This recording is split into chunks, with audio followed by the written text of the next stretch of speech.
Alright, so this is the example of chi-square 60.1. So you can see from the picture that I gave you in the diagram. Okay, so actually this research, okay, what is the research talk about is the psychologists, okay, want to examine whether the abstract painting has no obvious top or bottom, which is that they select the abstract painting, okay, they selected an abstract painting which is top up, okay, dia bentukkanlah abstract tu, dia nak tampal abstract tu in 4 ways, okay. First ways is top up, which is that normal lah, normal dia tampal abstract painting. The other one is bottom down, which is dia terbalikkan, left side up and also right side up.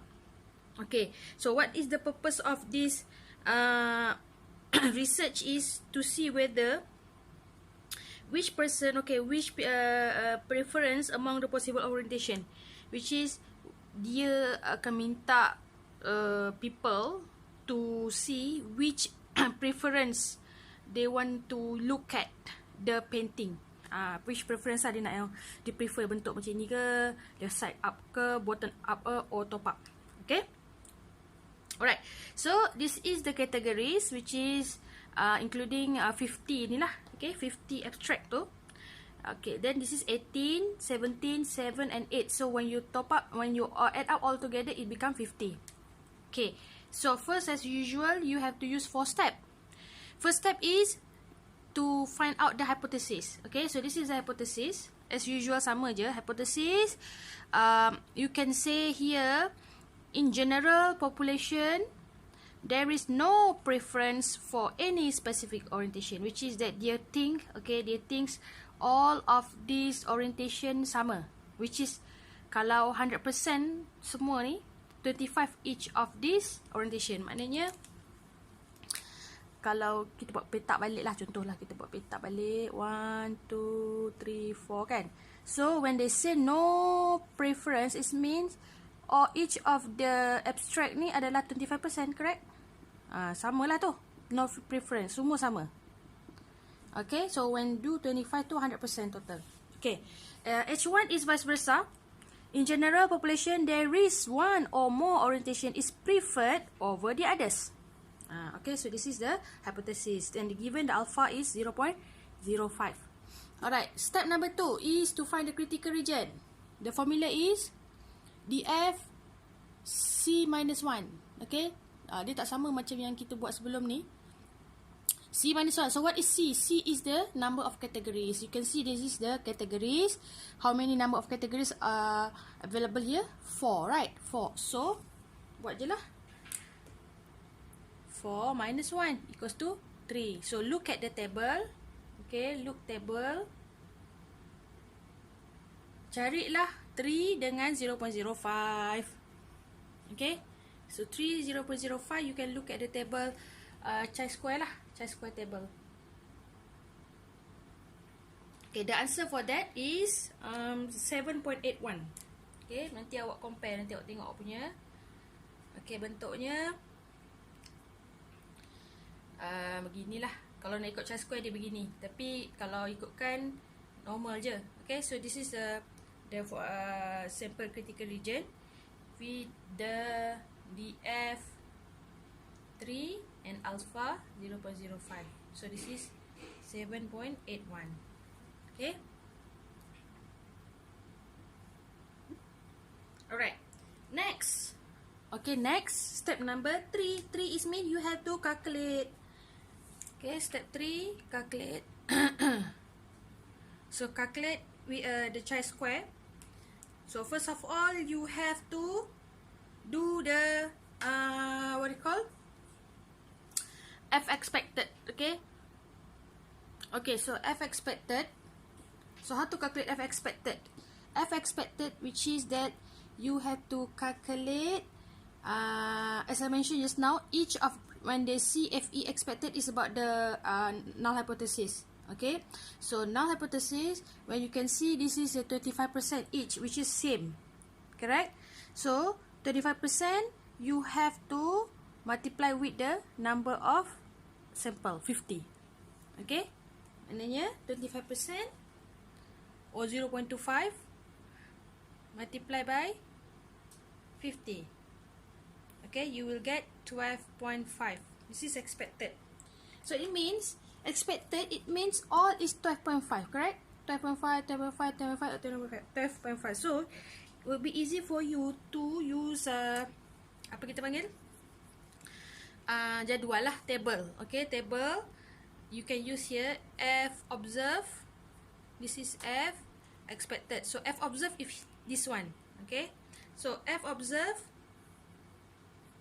Okay, saya buat table dulu. 1, 2, 3, 4. Okay.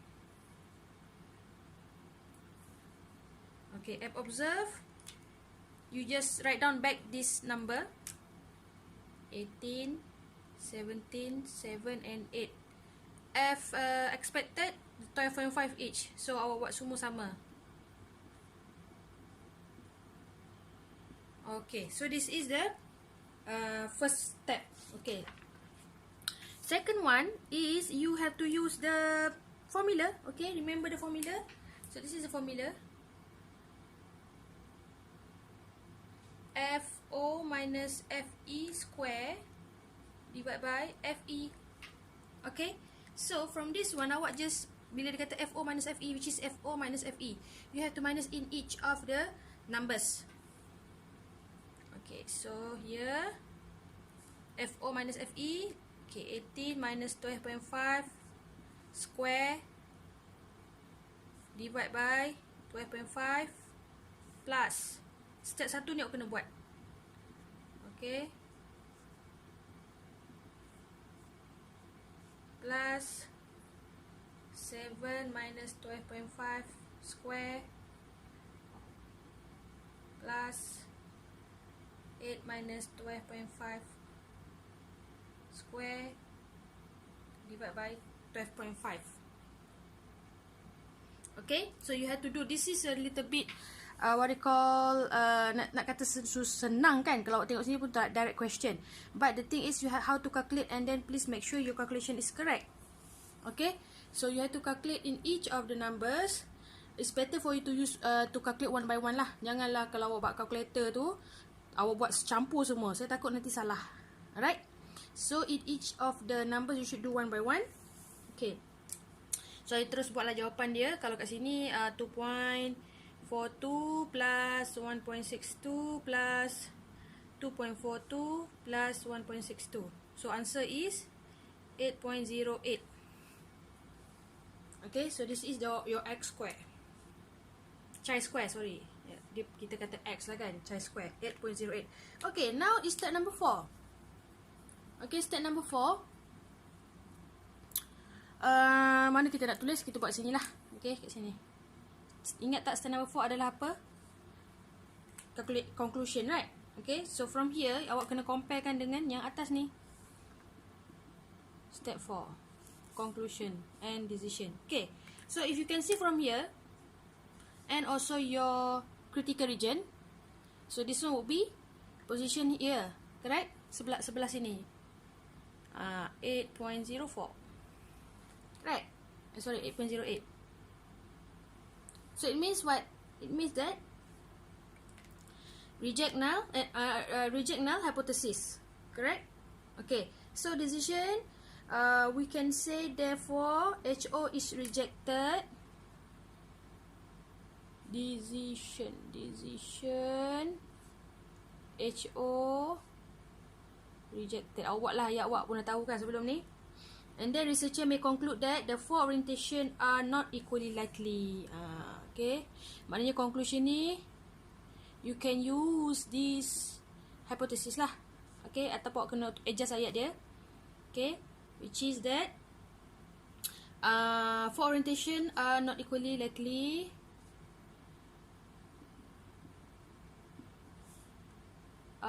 Not equally likely. Okay, blah blah blah blah blah blah blah blah blah. Which is that more orientation is preferred over the others. Okay, so this is the how to calculate chi-square.